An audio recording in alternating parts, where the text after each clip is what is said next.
Greetings and welcome to this week's Hope training session on religious accommodation. Our learning objectives is to understand the definition of religious accommodation and respond correctly in scenarios where religious accommodation referrals are needed. What is religious accommodation? The First Amendment indicates that Congress shall make no law respecting an establishment of religion or prohibiting the free exercise thereof.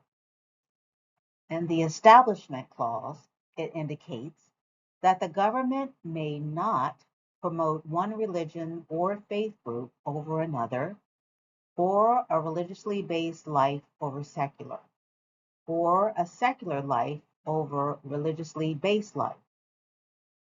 The Free Exercise Clause guarantees the free exercise of religion for all citizens.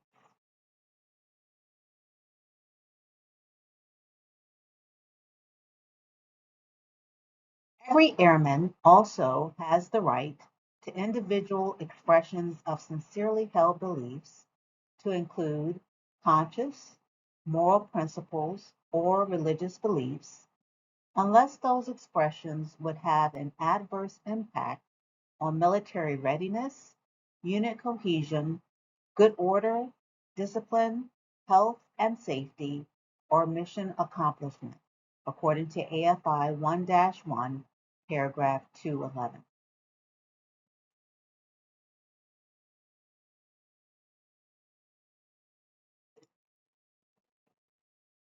Your right to practice your religious beliefs does not excuse you from complying with directives, instructions, and lawful orders.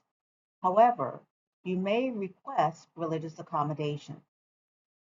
Commanders and supervisors at all levels must fairly consider requests for religious accommodation.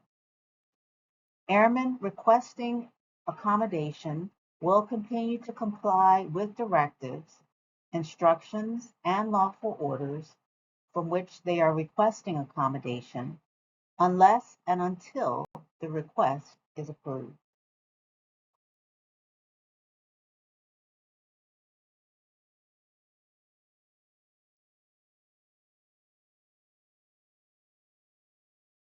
One of the things that I share as a chaplain is that as chaplains, we are to provide support to all service members, regardless of religious affiliation or no religious affiliation. And so, because we operate in a pluralistic community, it is our role to make sure that every airman, guardian, service member um, who is desiring uh, religious accommodation or not um, has access and is heard by any chaplain, again, regardless of what religious faith they are affiliated with. We serve all, not just those who fall under our faith group. And so that's an important distinction to note that um, because many who come through still have a hesitation sometimes, because in some ways there's a stigma among airmen, guardians, that because I'm not quote unquote religious, then I cannot approach a chaplain. And that is far from the case. And so that is important footstop to let all know that we care and support all service members, regardless of where they stand in their faith or not. So as you can see on the side, we have a chaplain branch insignia. And so chaplains who are affiliated with this particular faith, like the wheel, represents the Buddhist tradition. Currently, we have no Buddhist priest in the chaplain corps in the Air Force. The Christian wears the cross, like many. The Hindu wears this insignia sign, but currently we have no Hindu chaplains as of yet. The Jewish is the tablets, which represents the Ten Commandments and star dated that you see.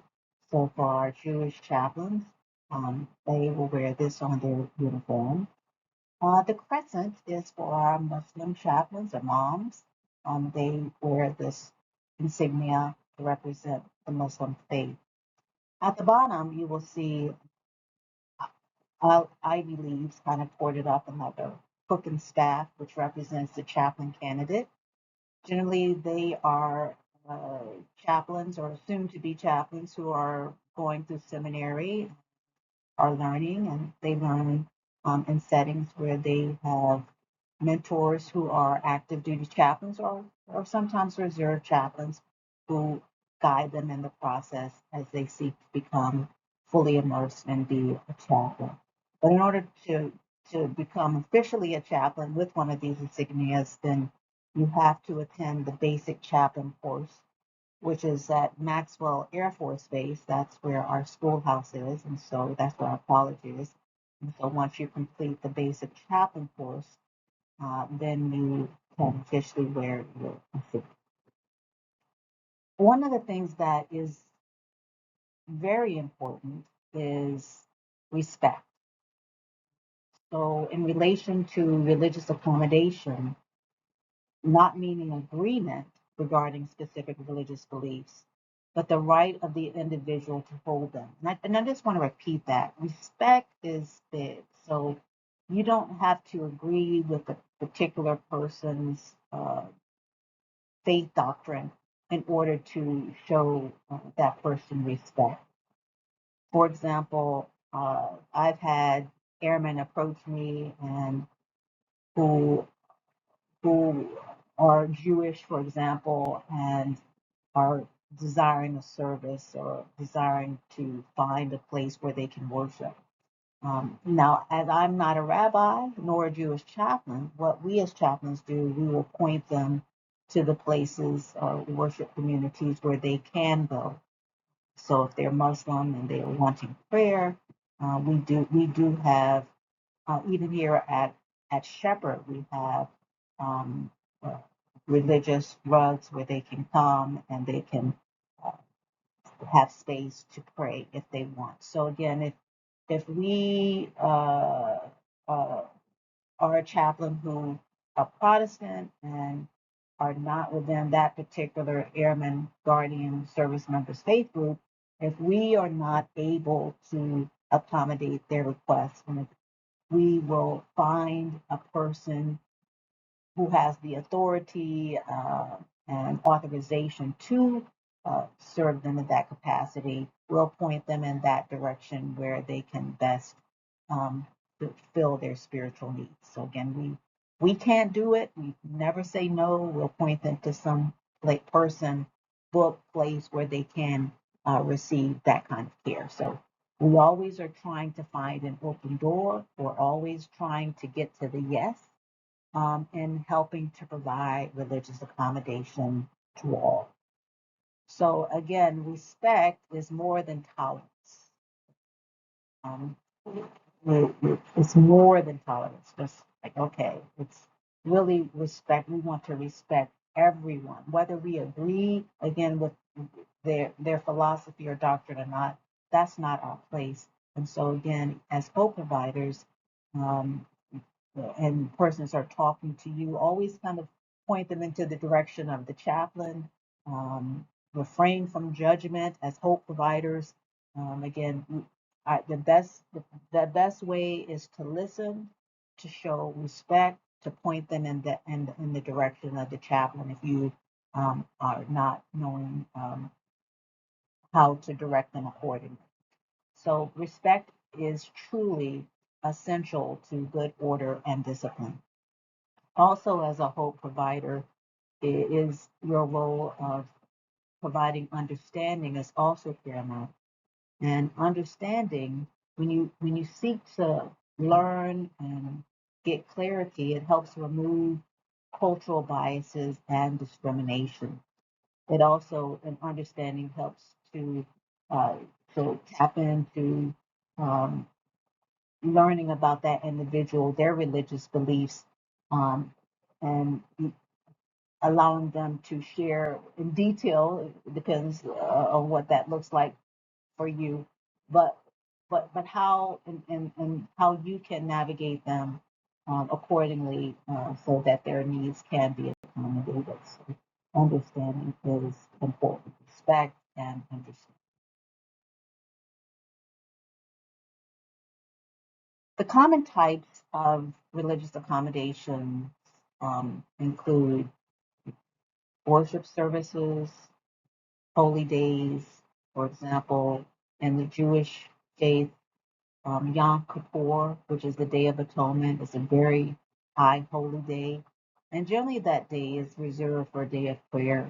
So, if you have in your space Jewish airmen who say, I need to be out this day, then again, Yom Kippur, and I'm just using that as an example, is the highest holy day in the Jewish tradition. And so, we want to make sure that we make room, that we are respecting that day for them to worship and to pray.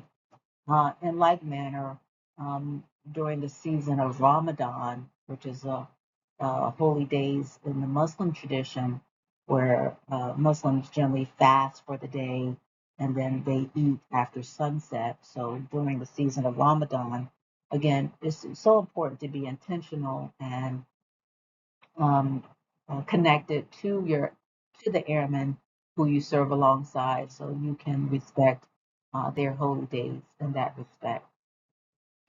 The other common types of religious accommodations are rations, mess. Some folks are desiring to have kosher meals or halal meals, and it is very, very strict, specifically if they're Orthodox, that it's a, it's a it's important that if they're concerned with eating, for example, in the dining facility, um, to subject them to their meals not being as their tradition indicates, for them to maybe uh, for you to be able to listen and hear them as far as what they are needing as far as to get, religious accommodations to cook their own meals elsewhere. So that's just the tip of the iceberg in that respect, as far as meals in that respect. Also, other type of religious accommodations are religious apparel.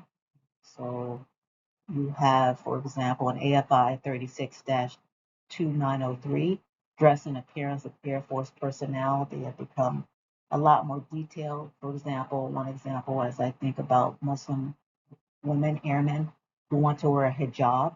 And so that's important for the modesty in that respect. So religious apparel is also something important for those who are needing to wear um, yarmulkes, hijabs, and other aspects as part of their religious tradition. I know that there was an airman who was of the Sikh, Sikh tradition, and that particular religious group was, what we call like a turban, and so he sought that for his dress and apparel, of a covering over his head. So there are so many numerous aspects of religious apparel in that respect. Also, we see many immunizations, and that includes immunizations from the flu and other aspects of infectious diseases. So that is typically common.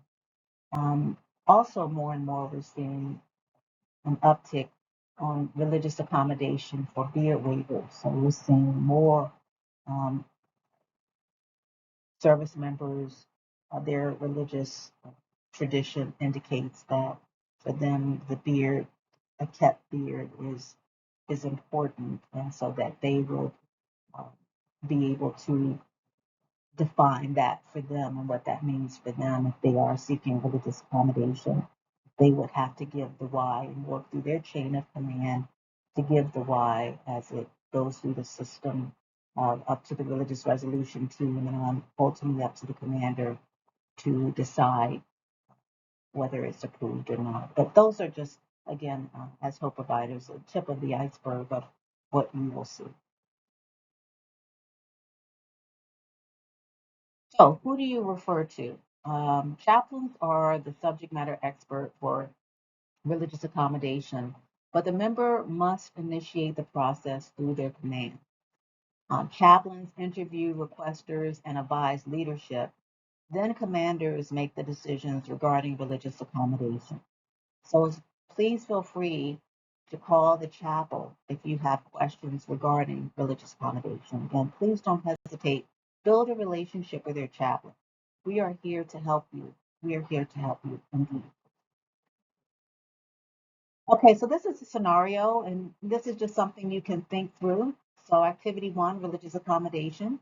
Scenario: you recently had a new troop come into your shop. He practices Norse paganism and has mentioned that his faith group requires that he grow a beard. How would you advise them? Think about that for a moment. This is the easy one. All right. Oh, it goes back to the other one. Okay, so it goes back to the religious accommodation summary. But to answer that question, let's go back again. Sorry. So to answer that question, I'm sorry, the slides are kind of here or there. You would refer that particular truth to a chaplain. So if you're in doubt, always refer the service member back to the chaplain. That is the best thing, and that is the best way in being able to serve uh, an airman well. So, in summary, Module 5, Summary, Religious Accommodation, Learning Objectives, again, to understand the definition of religious accommodation and to respond correctly in scenarios where religious accommodation referrals are needed. And that's, we have a WhatsApp group. You can click on the link. But thanks for your time. We appreciate you. Have a great day.